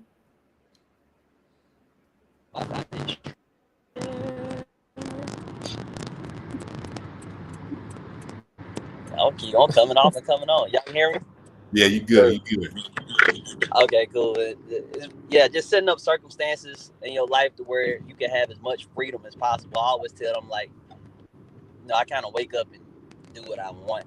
I play a video game in the morning. Don't really have a structured life anymore. I had one in the beginning. But I'm like, almost anytime y'all ask me to do something, I'm like, I hope y'all notice that I can do it. Like, we're taking college visits during the week. This is not on the weekend. I don't have to call off a job or anything like that. So I'm just letting them know, like, hey, when it comes to kids, marriage, your career path,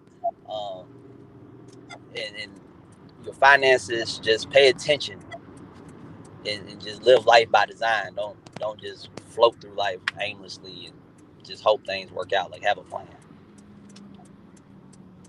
That's well said, brother. That's well said. I like that. So last thing I promise. You know what I'm saying? You do allow these kids, but it's like how do you like, you already kind of alluded to about living plan, but so how do you split time up? Well, I need to do my finance. I need to do this, that, and the third. So what's your time management like? If that makes sense. So early on, I'm in real estate. It was just really to buy some rentals and make sure my bills are low so I can live off of rental income. And now it's just I rent the rooms out in my house every now and then. My house is on Airbnb, so the house kind of pays for itself. And when I first got the house, I rented it out by bed. It was like $500 a bed to some college students who played football.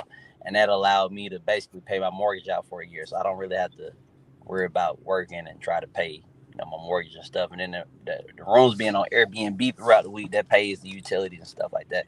So really, I just wake up, and if I had to knock some work out, if I had some work the night before, I plan the day. I try to get that done between 7:30 a.m. and like 10 a.m.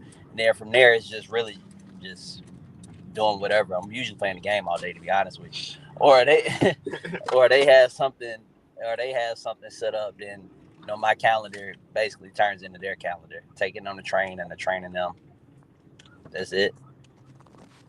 It's tough, man. It's definitely inspirational, brother. So I appreciate your transparency. I'm gonna throw it back to Naj. Yes, sir. Well, Deshaun, I'm gonna ask a couple more for let you ride, man. You got a comment. He said, "Don't fall asleep over there." From Draco. He on you, but I'm asking a couple more, man. I know you got to get ready for school and stuff and spring practice, everything. My last two, man, just like what's your goals, man, for this upcoming season in 2025? What's the things you want to accomplish on the field, man? My goal is to just be a leader. For me, I ain't like never been a leader for real. I don't never speak like to the team. I just sit back and just do my job. But I'm trying to be a leader this year. Make sure everybody doing what they got to do. Stay on track, hit the weight room hard, no skipping reps, and going hard on the field for it can be easy on Friday. And that's really my goal for this season. And you had another question. Yes, sir. My last one, just when people say the name Deshaun Fair, what do you want them to say? What do you want that legacy of yours to be when it's said and done? He was a dog. That's all. Nice, short and sweet. I love it. All right, man. I'm gonna leave it there, man. I'm gonna let you get some Z's, man, and catch up, man.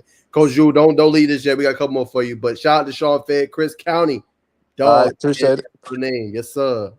All right, man. Coach Drew, we appreciate you coming on, man. We're gonna ask you come over. We let you run too, man. We know you're busy. But yeah, man, just talk about the next ventures coming up. Don't have to be necessarily business, brother, but just maybe the next recruits you seeing that you can put us on game with that we need to check out. It's just who's next up in your opinion, you think? Shoot, hold on, I gotta pay for this food right quick. Hold on. No worries, brother. All right, we'll bring it back on in just a second, man. But just what's just your reaction, real quick, Bacon, while we waiting, order the food, man. Just what are you doing for the kids, man, and Deshaun as well. You muted. Appreciate that, man. Now Deshaun is who he say he is, man. He's a dog, man. I'm gonna tap him on and just highlight because I gotta see that clip. And for anybody who catches the ball with three guys and makes a miss, that's all you need to know. Coach throws a highlighter up, you up, and you make it. You know what I'm saying? You blow up, and that tells you all you need to know. But for Coach Drew, man, definitely salute to him. And stand up, brother. You know what I'm saying? It takes the eyes like that in our community. You know what I'm saying? Because it takes a village. As a biblical, it takes a village. You know what I'm saying? To train a child up as he should go. And you know what I'm saying? He's definitely doing that. Got his life, has his life optimized to where he can he can spend time and nurture these kids and provide them a bigger platform. He's got kids driving from South Georgia all the way up to Atlanta to play on his 7-on-7 team, man. That's the stand-up things, man. We definitely salute anybody who's doing that for sure. Nah, 100%, brother. I mean, I agree, man. Doing something special, man, with the kids, man, and he's helped me out a lot too. I'm sure he knows. I tell him all the time, but just put me on game with kids, man. Bringing them to the studio, letting them commit, letting me meet Terrius for the first time. Trying to bring kids on the channel on our platform, even though it ain't big, which I want to ask him about. Just when he ordered his food, just these different platforms. I mean, he chooses certain ones to really highlight, man. But I always appreciate him for being able to highlight mine, man. So I think he back. All right, dude. You good to go, brother? Yeah, I'm good to go. Terry is getting some food. Hopefully he signed an NIL deal for Wendy's, so I don't have to pay for it no more. Hey, get that free food, man. 100%. But nah, Drew, I just want to ask you, man, you got so many platforms you could go to, brother. Like you can go on, Rusty Manziel has a big platform. You go on 247, you can go on Rivals. Just why do you choose the platforms you do just to highlight these kids and get them out there? Really, it's you. Shoot, you believed in Red when a lot of people didn't. No, he was on there. He made that all classification team. Yep. And I'm looking at the names on the list. I'm like, holy snap! Like you on here with the biggest of the biggest. You know what I'm saying? So I'm like, shoot, Najee, put you on here. Holy shit.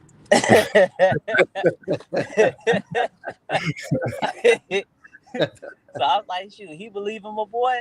Shoot, we gonna rock with Naj, and I'm trying to get everybody I can to Naj. Shoot, that's the reason why, and it's crazy because Red, Terrius, his season, like he blew up, like he had a crazy season. He probably had like 10 touchdowns, over 50 yards. You know what I'm saying? And I think the first 4 or 5 games he had like a touchdown and a pick in every game, and I just felt like he was getting unnoticed, and he led Georgia in return touchdowns, and he got athlete of the year for the whole classification. Then he's fast, he ran a 10-4, 10-6, and he getting recruited by Boise State, and nobody else in Georgia is getting recruited by Boise State. Boise State doesn't even recruit the Southeast.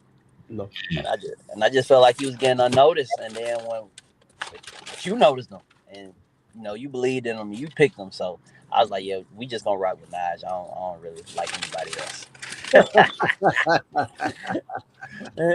Right, man, I appreciate that, brother. And then, before we got interrupted, you was about to highlight the next kids, man. Who do you think is the next batch? Whether that's 26, 27, 28, you always highlighting kids, 29s. Just who is next in that next crop, you think? Before I go into that, I see y'all got a picture of Rodney Colton on here. He played on our 7-on-7 team too. That's what's up. I didn't even know that. Yeah, him, Deshaun, Fed, and Terry's favorites, all them. Okay. And Darnell Kelly, like all them on the same team. That's crazy. Yeah, but for 2027, Corey Hadley for sure at Sandy Creek. Oh boy, he plays it modest on social media, per his dad's instructions. So it's not a lot of people really know about him. Facts. Y'all can hear me? Yes, sir. You clear now. Okay. I think he's the number 3 safety in the country by on 3. He should be number 1. He's not gonna get red shirted. He has the size. He has the technique. He's developed. He's a great player, and he got offered by Notre Dame as a receiver. He only had 13 catches last year, and he had 9 touchdowns, 8 touchdowns. So Corey like that. 28, class of 28. That's the freshman. What's the boy name out of Newton? The running back. I think it's like that's not Zion, right? Nah, he's the backup to Zion. He averaged like 14 yards. 28. Yeah. 28 you talking about that running back. Mm-hmm. I know you're talking about. I couldn't think of his name. He like that though. You're right. Yeah. He averaged 14 yards a carry, over 700 yards, and he only got the ball like 50 sometimes. So he's definitely next up for that freshman class. And then 2029, my boy Javon Medlock, Stockbridge Middle School. He has an offer from Tulane. He has an offer from Georgia State.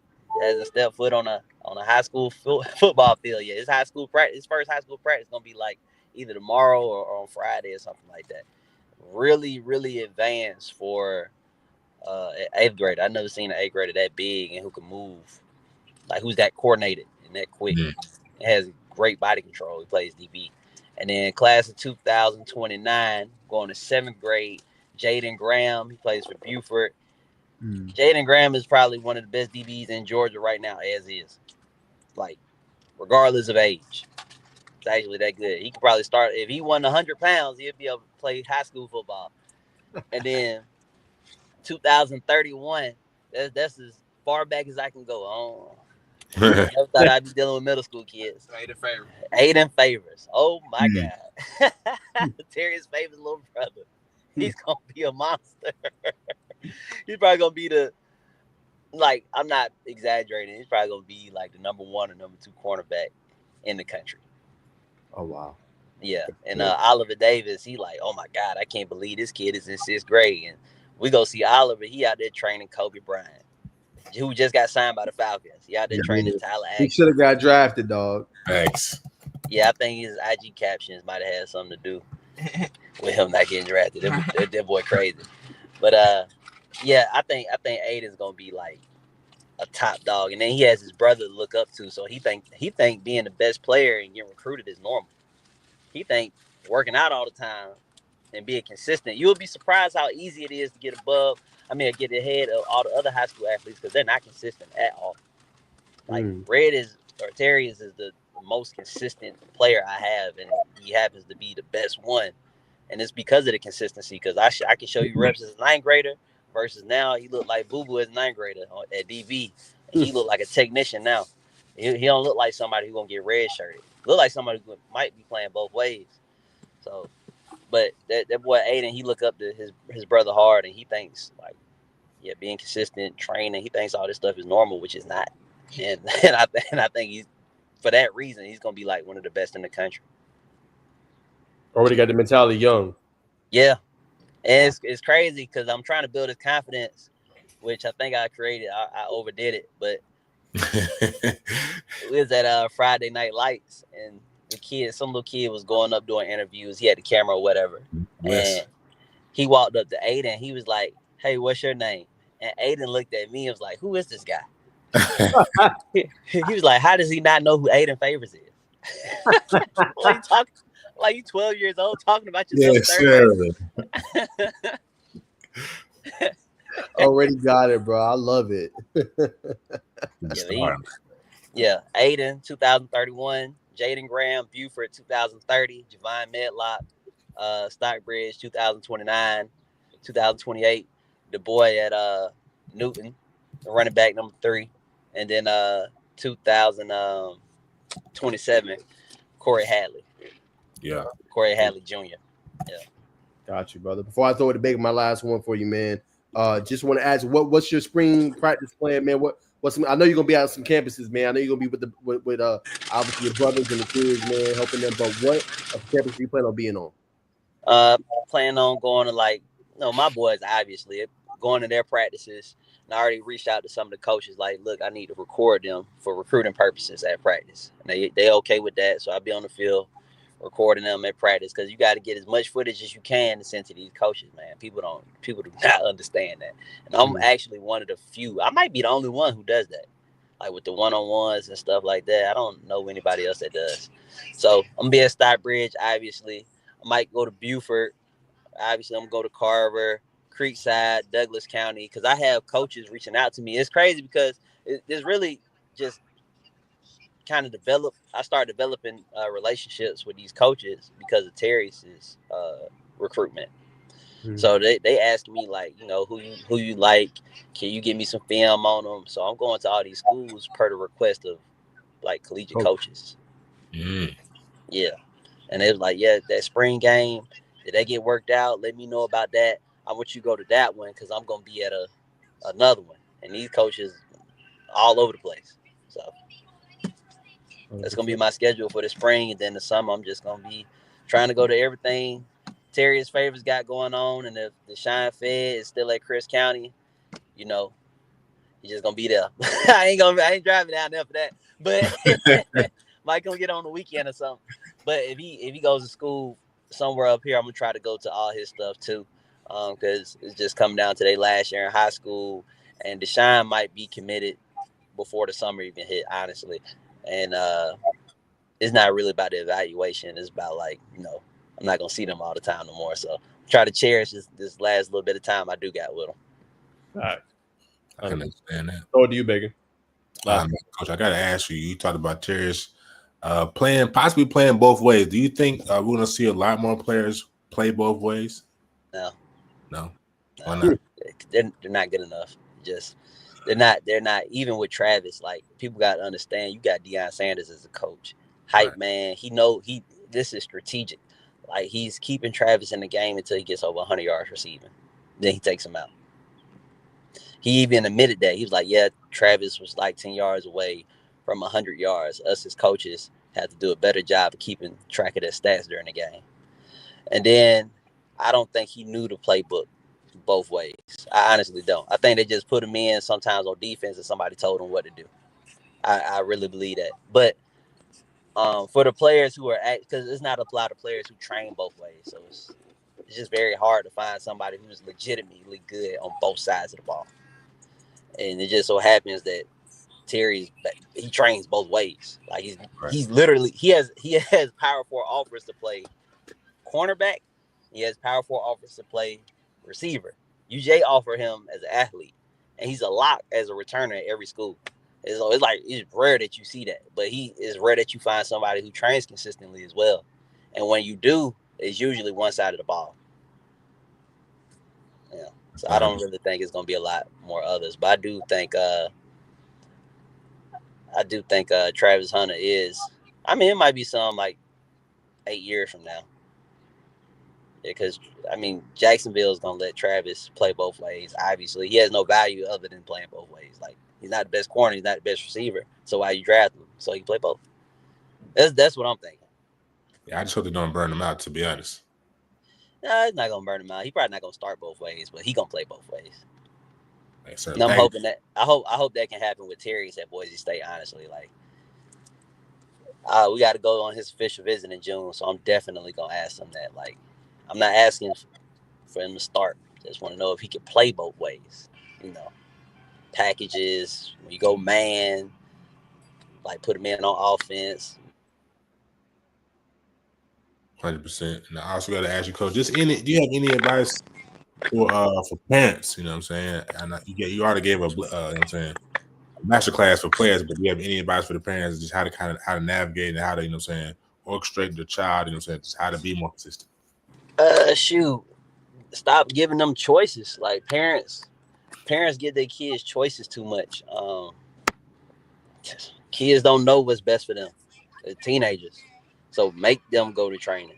Make them get up and do what they're supposed to do. Like, that's it. You just gotta make them be consistent. And then you gotta film. You gotta record everything they do, and don't record it with the phone sideways, showing the whole field. We don't know what we're looking at.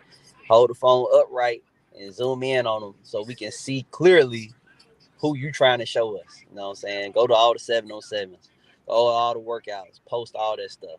Because the more you post, the better evaluation coaches can get on players. And it'll be very easy to offer your son. Somebody asked about Red, can he run routes? So I got a video on my phone of that. Took it out, gave it to the receiver coach. It's him going against Zealous Hicks, who's enrolled at Texas. Mm-hmm. Yeah, and he won every rep. He won like 7 or 8 reps in a row. So the dude was like, you know what? I saw all I needed to see. Now, speaking of that, Coach, you said I saw you in the comments on TikTok. You said what? I saw you in the comments on TikTok. You ain't believe in Zealous' coverage ability. That's my brother. Oh. Dude. You said what? I said you was in the comments on TikTok and you didn't believe in Zealous' coverage ability. Oh yeah. People, he actually is pretty good. It's just that he was going up against somebody who running 10-4. So okay. Yeah, you were going up against one of the best receivers in the state of Georgia. So it was like, you know. 100%. I had to ask though, but you know what I'm saying? Definitely, ladies and gentlemen, I'm throwing back the Naj, but definitely tap in with Coach Ju. I know Naj will give you his Twitter handle and everything, but I'm throwing back the Naj. Yeah, man. I know Coach Ju busy, man, so we're gonna let him ride. But Coach Ju, tell everybody where they can find you out on social media, man, and they can support your cause, brother. DBcoach.Julian on Instagram, and then just Julian Colvard, my name, on every other social media. That's it. That's it. Any last thoughts, comments, anything you want to say before we let you go, brother? Nah, shoot, this is my brother right here, y'all. He took care of me. This is why the stuff I do with all them kids. This is the reason. Now he the man, bro. I always been a good dude. His brother, uncle, dad, trainer, all that stuff. This is my boy. Terry. What going on? You good? Shoot, really just be consistent, and yeah, that's it. Y'all working out there? What you doing? Consistent. There you have it, man. But brother, we're gonna let you go, man. We appreciate you always, my brother. All right, man. I'll see y'all. All right, brother. We'll see you, man. Coach Ju, man. Appreciate him coming on the platform. Super busy, man, as y'all all know, man. But appreciate him just, hey, man, y'all want that insight into the recruiting world. He dropped a whole bunch of gems, man. I'm going to go back and try to get that out for y'all. But just how to navigate the process, man, because it is murky waters, and a lot of parents don't know. I'll be trying to spread the game to them, too. But, you know, a lot of parents, they get caught up in the D1, Power 4. At the end of the day, y'all, your kid just need a place he can go play and showcase his talent. He can always transfer up or whatever it may be. Sometimes you're not a D1 talent coming out of high school, man, but find an opportunity, or the program that's going to give you the opportunity for your kid where they can transfer up. Think about this, y'all. I'll leave y'all with this thought. Think about all the programs and kids from this past year, 4-star, 5-star, whatever, 3-star, that hit the portal just after the first semester, after the first year, had to find new homes. Prime example. You know what I'm saying? So at the end of the day, man, yeah, it's cool. I committed there, but are you going to get a chance to play? Will you be able to see the field? You know, is it in your best interest? All things you should consider. I agree, brother. You know what I'm saying? Definitely. You definitely have to I'm saying weigh out your options and seek counsel. I think that's the biggest thing, you know what I'm saying, you should receive from this is seek counsel, you know what I'm saying? Ask people, don't be afraid, you know what I'm saying? Discuss you know what I'm saying, maybe order somebody, chop it up with a coach that's there with the kids day to day that's going to these schools. They ain't gonna lead you wrong, man. Excuse me, 100% agree, brother.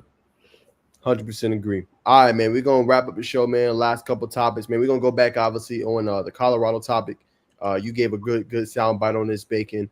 I wanted to respond to. But actually, we had a comment on TikTok. Hold on, let me I don't know if I can show the screen.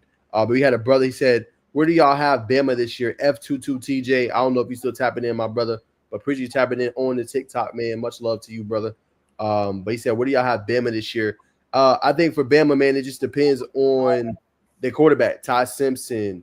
You know what I'm saying? Gosh, I can't think of the other names. Obviously, Keelan Russell's in that competition as well. Who's going to emerge? Who's going to be the guy? You got receivers. You got Jeremy Bernard. You got Ryan Williams, right? You got the pieces to be great. You got Jalen Mbakwe. You got all the Xavier Browns. So can they take the step forward? A lot of people were disappointed, but y'all remember, like, y'all was spoiling the Coach Saban. You know what I'm saying? Coach DeBoer didn't do a bad job going 9-3, man. You know what I'm saying? That first year. It could have been way worse. So just taking that step forward, trying to get the 10 wins. And I think it's the success of Bama this year is going to be predicated on the quarterback. How good can your quarterback be? Maybe early on being the game manager, but can he win them big games when it comes late October and November? Can you trust him with the ball in the hands when you're going up against an Auburn or Georgia? You know what I'm saying? Or LSU. Can he go on the road and get a big victory like Jalen Milroe did? Now, I know Milroe had his faults. He was not the best quarterback for Bama. I feel y'all. I'm just saying, can he go in a hostile environment and perform? Nah, I think you hit the nail on the head. It's going to come down to the quarterback play. They're going to have the weapons. You know what I'm saying? They were definitely, I mean, you know, if you got Nick Saban, you go to, you know what I'm saying, you dominate more than a decade of college football, you know what I'm saying? You know what I'm saying? You're going to regret him when the leader steps away. But I think you're right about the quarterback. But, you know what I'm saying, can that defensive line generate more sacks this year is going to be a big thing for me when I watch. You know what I'm saying, got JT Overton and others more, you know what I'm saying? So that's going to be something I watch. But, yeah, you know what I'm saying, to answer this question, I say Bama should definitely be inside the top 10. Probably 7, somewhere around in there. I think that's a good spot for them. Okay. All right, then. All right, good question from him. And all right, I'll go and give my thoughts on the Shador situation. Bacon kind of gave an authentic answer, but I don't think he went and said how you really feel. But I'll go ahead and say it for him. This had nothing to do with football. It didn't. And if you come here and you're an analyst and you have to say this still has to do with football, then you're just lying to yourself, bro. Had nothing to do with football. This was about setting an example and to show that, hey, we're the NFL valve and shield, and we're not tolerating certain stuff. This was a clear message, against Shador, and remind y'all, a lot of y'all were coming. Oh, well, I never said nothing about race, and not once did I. But it was clear they wanted to set an example. If y'all gonna sit here and have an honest conversation and tell me that there's 5-6 quarterbacks better than Shador in this draft, you're lying to yourself. Tyler Show is not better than Shador. He had 2 full seasons, played for 3 different damn schools. What are we talking about? Okay? Dylan Gabriel is not better than him. If you're the Browns, what the hell are you doing? Why would you go and draft Dylan Gabriel and then go back and draft Shador? Why you just didn't take him third? Oh, well, we went through our evaluation process and we felt like he was the best available there at that pick. Just stop. You know what I'm saying? Come on, man. What are we doing? You know what I'm saying? Jalen Milroe's not better than him. I don't think Jackson Dart is better than him. In the big moments, he performed, y'all. Give him that. Now, I know they're like, oh, well, he got his jersey retired. He was only 13-12. Colorado was irrelevant before they came. Irrelevant. So he put them on a platform, also Coach Prom, also Travis Hunter, and it made Colorado relevant. Now, to what degree? Oh, well, they didn't make the college football playoff. I feel y'all. But going into the final couple games of regular season, they was up for a Big 12 championship.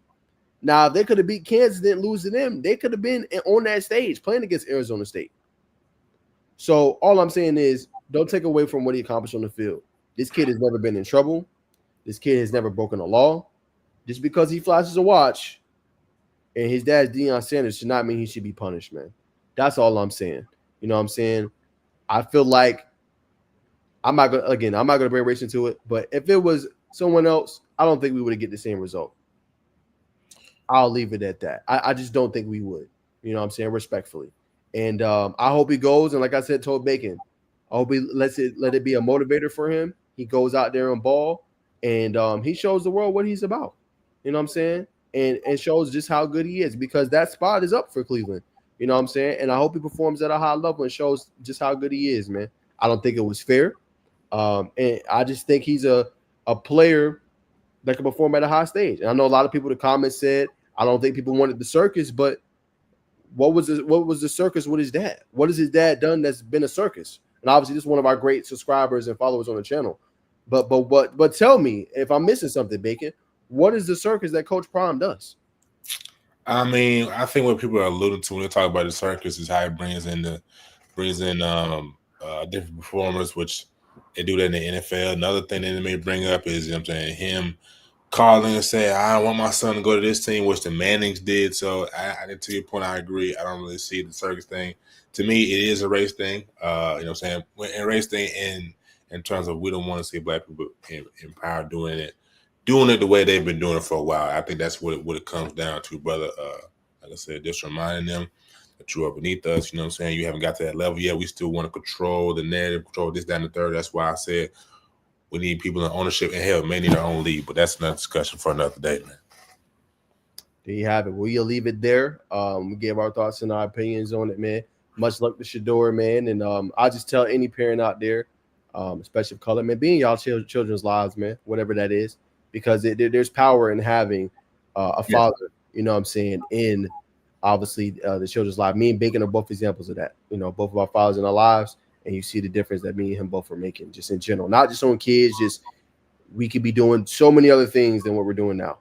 And that's the impact of having a black father. I'll leave it at that. We're going on a whole tangent, but I want to leave y'all with that for today. But let's talk about your Atlanta Falcons, man. On another note, this I thought they aced the draft, man. I thought they had one of the best drafts, in my humble opinion. I put them in the conversation with the Bills and the Eagles. I think they absolutely nailed it. But just as a fan, Bacon, what was just your thoughts on what the Falcons did in this draft? Like you said, I thought they aced minus the draft. I gave them an A-, man. One glaring issue that I feel like our GM Fontenot has is we didn't address the defensive line, defensive tackle specifically. You know what I'm saying? But I thought we did a damn good job, man. Jalen Walker, I think, is going to be. You know what I'm saying, he's going to set that edge with every side of the edge he's on. I see him being more of a game record in the TFLs than sacks. I think he can get anywhere between 4.5 to 6 sacks. But I think James Pierce is that guy eventually who can you know what I'm saying, be that 12 to 14 sack guy. You know what I'm saying, 6'4", you know what I'm saying, 245. Like to see him run at 250, 260 range, real long, you know what I'm saying? Just has immaculate timing, running stunts, a versatile pass rusher. So that's big. Us addressing the safeties, I thought was very big. Xavier Watts, who we saw play at Notre Dame in the dome, so had to pick left side of the field, you know what I mean? You know what I'm saying? Definitely one of the gems in the draft was slept on. Had like 7 interceptions this year. Can do it all, real versatile. And the young man under him from Oklahoma, right there, the name is Billy Bowman, but I call him Billy Beeman.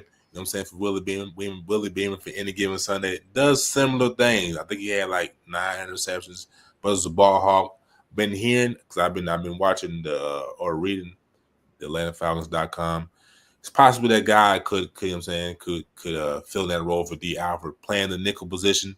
I was like, I don't know. I didn't really see him playing a lot of man, a lot of zones. He's got a lot of range as a safety, so we'll see how that develops. And, you know what I'm saying? Jack Nelson, you know what I'm saying, that's just somebody who potentially could either be next in line and take fill that role for Jake Matthews or just be another solid depth piece. He can play left tackle or right guard, so very versatile. But all in all, man, love this draft. Jalen Walker is probably, you know what I'm saying, my favorite pick because the Falcons have just never, for whatever reason, have never addressed the defensive line position outside of Vic Beasley and, you know what I'm saying, and John Abraham. So I can already feel the season, man. We should win the NFC South, and you know what I'm saying, we're probably going to contend for the NFC Championship. That's how high I'm feeling right now. And I think I'm speaking for all the Falcons fans in the chat. Rise up. Yeah, for sure, man. I mean, I think there's no more excuses going forward. I think y'all have nailed everything, but like you said, besides maybe defensive tackle, obviously the departure of Grady Jarrett is crucial. How do you guys replace him? But yeah, I mean, you look at the Swiss Army knives y'all have 3 players that can just do multiple things. And Jalon Walker, who I can't believe fell to y'all, and then James Pierce Jr., and then obviously Xavier Watts is one of the best safeties in this class. I wanted my Bengals to get him. So yeah, y'all are going to be special. You know what I'm saying? When you look at the defensive side of the ball, and offensively, you've already had the weapons. You've had the Bijan Robinsons, the Tyler Algiers, you've had the Drake Londons, the Kyle Pitts of the world. And now you give the keys to Michael Penix Jr., and you hope that he'll take you there. You hope with his championship game experience from college in the Pac-12, making it to a title game, that he'll be able to be ready for that moment. So yeah, like you said, I think the ceiling is probably NFC title game. Maybe you guys can make a similar run to what Washington did this past season with a rookie quarterback. Obviously, you won't have a rookie to be a second-year player, but you got the guy at the helm that y'all should be able to make noise and be able to make a difference in the NFC this year. So, yeah, I think if y'all don't make the playoffs, it's a failure. If y'all can't make it past, I think if y'all can make it to the divisional round, maybe come up a little bit short, I don't think that would be a failure. But, yeah, if y'all don't make the playoffs, definitely a failure season for sure, especially with – Saints probably not going to be as good. Tampa Bay, obviously, they always be a contender, so you got to look out for them. And Carolina's still going through things and trying to figure things out. Probably only one contender in your division, which is Tampa Bay. Yeah, and the Saints could have been there if they would have drafted Shador, but they decided not to. So, yeah, I agree. Yeah, wow. All right, man. But, yeah, I agree. I give y'all, I really give y'all A, though. I think it was top-tier draft, man. I give y'all A. Billy Bowman, offensive tackle of the future. Really nailed that draft, man.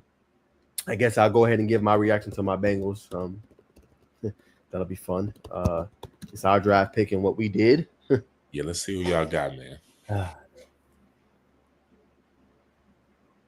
Did I get any offensive linemen? Yeah, they did. I will say that they cooked there, but they could have did better, in my opinion. But all right, let me share the screen. I do like that they got another Georgia offensive lineman because them boys, like that offensive line coach there, like he knows what he's doing, and he always produces. So obviously this is our picks. Yeah, like I said, I'm still not sold on Shamar Stewart. I know Luke Kuechly came out, gave him a boost of confidence, and it's been the several that have talked highly of him. Obviously, Micah Parsons saying college statistics are overblown a little bit. I mean, we'll see, man. The jury's still out for me. Okay, I think they could have got somebody better. Again, I hope he proves me wrong. Please, I would love to be proven wrong when it comes to Shamar Stewart making. But I just think you could have got better players, in my opinion. And then Demetrius Knight is a really good pickup. You get a replacement for gosh, I can think of his name, Jermaine Pratt, who wants another contract. You get a cheaper version of that, a guy that just never comes off the field, a leader, already has a family. Just he wants to be great. He's older, he's 24, 25, but a decent pickup. Where I was mad was I like Demetrius Knight. I felt like you could have got that value in the third round. Go get Tate Ratledge. You let the Lions go get another offensive lineman that's going to be a perennial Pro Bowler, potential Hall of Famer for them. That's where I was mad. Imagine if the Bengals could have got Tate Ratledge and a Dylan Fairchild in back-to-back picks. Yo, like that's how you build your O-line for the future. You put Amarius Mims on one side at the right tackle, then you put Fairchild on the right guard or left guard, and then you put Ratledge at the other part. That's the only part I disagree with there. But Fairchild is great. Didn't give up a sack throughout his career with Georgia, so he's really good. Barrett Carter is another Swiss Army knife type player. I like that pick in the fourth round. We're getting him. Can do a whole bunch of different things. Really good. And then Jalen Rivers is another really good pick too, Bacon, because he's another offensive lineman that can play multiple positions. Play for Miami, so that can help us going forward. I know got tackled, but they could probably move him all over. In my humble opinion. And then Taj Brooks, I mean, that dude is physical, bro. We need a thumper. We got Samaje Perine, obviously back Zach Moss, but you need somebody to spell Chase Brown a little bit. And he's a guy third and short, fourth and short. Hopefully they don't do it and try to air the ball out on them downs and just hand it to the running back to get a yard. But a really good pickup. I think it could be the steal of the draft in Taj Brooks. So I give him like a C plus B minus. Okay draft. Some parts they nailed on Dylan Fairchild, Barrett Carter, Demetrius Knight. But I think it could really ace it if they would have got like an Xavier Watts, if they would have got a Tate Ratledge. I'm gonna lean towards the B minus side for you, but I'm gonna lean. You didn't say Shamar Stewart in a positive light, man. But it's got some upside now. I don't see the hype, brother. 4.5 sacks in 37 games, bro. I just don't see it. Give me production, brother. That's all I'm saying. Give me production. All these he got the trades and he got the potential. I don't want potential. You want proof. I want product. You could have got Mike Green, Baltimore. You see, they went and scooped up and got him. Yeah. Well, he didn't play against the best competition. And they got Isaiah Likely. He played in the Sun Belt. How's he performing? Yeah, facts. That's all I'm saying, bro. Like, give me the production on the field, bro. That's exactly what I want. It's not all about the stats. It could have been high-end pressures. It could have been 3/4 fumble. Just give me production on the field. He wasn't given that. But, hey, I hope I'm wrong, brother. I hope I'm wrong. I understand where you're coming from. It's definitely one of those Thomas Dimitrov Falcons draft that y'all had, but keep hope alive, brother. Unless you want to jump ship, and you know what I'm saying. You live in Georgia, that red and black look. You already got the red bands. Look good on you, man. Look real good on you. Hey, it's all right, man. No, you be like Wallow, ride with the winners. Have multiple teams. Yeah, this is my team. Yes, brother. We will continue on. Unless from one time I don't see Burrow or Chase, then I'm gone. So then we ride. I understand. Ride. Yeah, I can't argue with that, man. I can't argue with a man being being loyal to his team. Yeah, man. I try to, even though you're doing stupid stuff. I try to stay loyal, man. But last thing, man, just before we wrap up, man, just any topics or anything draft related that you want to talk about, maybe any surprises before we kind of wrap up the show for the night. We didn't talk about Malachi Stars. He kind of fell. Harrison reports that not to throw salt in the wound, but just talking to different people, they don't really. Some people didn't really, and multiple people, not just one person. They're like, I don't really see it. Malachi. You know what I'm saying? They didn't see his man-to-man capabilities. I understand that he's a good zone, really making him more of a zone guy. He's gonna fit in that Baltimore scheme ideally, but what would you say to just some of the remarks of him not being as versatile as they marketed him to be? They tripping. I mean, he played star last year, and that's not his real position. Hello? You know what I'm saying? He's more of a striker, free safety. That is his position. Go where the ball is at and go make a play. He's gonna be great in there. They got the best safety duo in the NFL. I don't care what nobody say. That they're gonna be special. And if you're the Bengals, you're gonna be shooting yourself in the foot because you could have got him at 17. You could have got Jahad Campbell too. Malachi's that dude, bro. I mean, first ever game they played Oregon on the big stage at the Benz. Had one of his best games in his career. Like that dude can perform. Everybody's so caught up in the measurables and he doesn't run a 4.4 or 4.3, runs a 4. Like who cares? On the film, Can he play? Right? Can he play?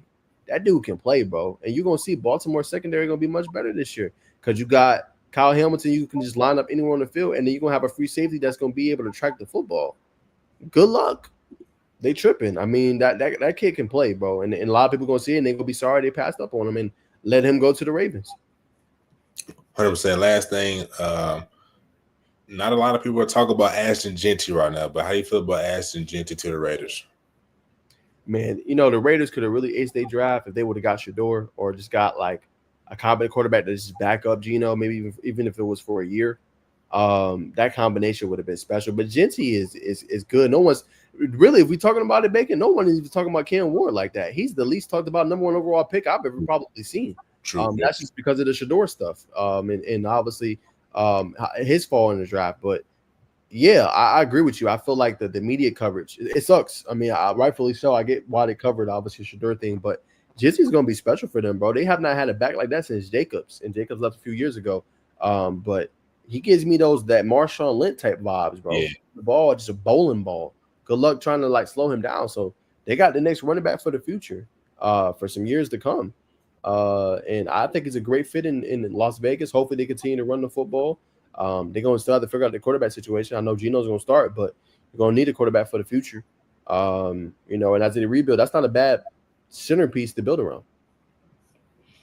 I agree, man. I think, that's going to take some pressure out of Geno. Geno's a good quarterback. Genty's going to kind of like Lamar with Derrick Henry. It's going to take that thought process out of it. You got somebody, not that he has it. I like Carson. But Genty, what I'm saying, he's a different cut, man, for sure. Facts. Yes, man. So I'm scrolling through right now. I don't really see anybody else that really raises my eye. I saw Scatterbug to the Giants. That's interesting with Jackson Dart, but I think that's good enough. All right, brother. Well, we'll leave it there, man. Appreciate the 230 people tuning in. 51 on X for Bacon. 3 on YouTube right now. Got up to a high of 12 I seen on the YouTube panel. So appreciate y'all. Bacon, you got up to about 5 or 6 on yours. And then I had 176 on mine. For X, shout out to the 102 followers or the 102 people that tuned into the live on TikTok. And I'll shout out to the 10 that tuned in on Twitch, man. Much love to y'all. And we'll be back on Thursday, man. Special episode. We'll have Simone. Simone, I think her last name is Stanley, but just we'll call her Simone. We'll have Simone on the show, man. Just talk about all the great features she's doing, man. She just came back from the drive in Green Bay. We'll ask her about that. She just did a Rise video too, just how she parlays everything. She does stuff for HBCU. She does all kind of stuff, man. Threads. So we just ask her how she parlays and does all this stuff. So that'll be a fun interview, 8:00 on Thursday night. So y'all tune in for that. That'll be our basketball segment. We'll have much, much more, man. But that's going to do it for today's show, the Sizzling News Podcast. We hope you guys enjoyed and make sure you like, comment, subscribe. Follow us on our social media. Everything is going to be linked below at Najee Wook on all platforms, at Arvon Bacon, the Bacon Network on all platforms, man. And we will see y'all in the next one. Till then, Sizzling Podcast. We'll see y'all then, man. Peace.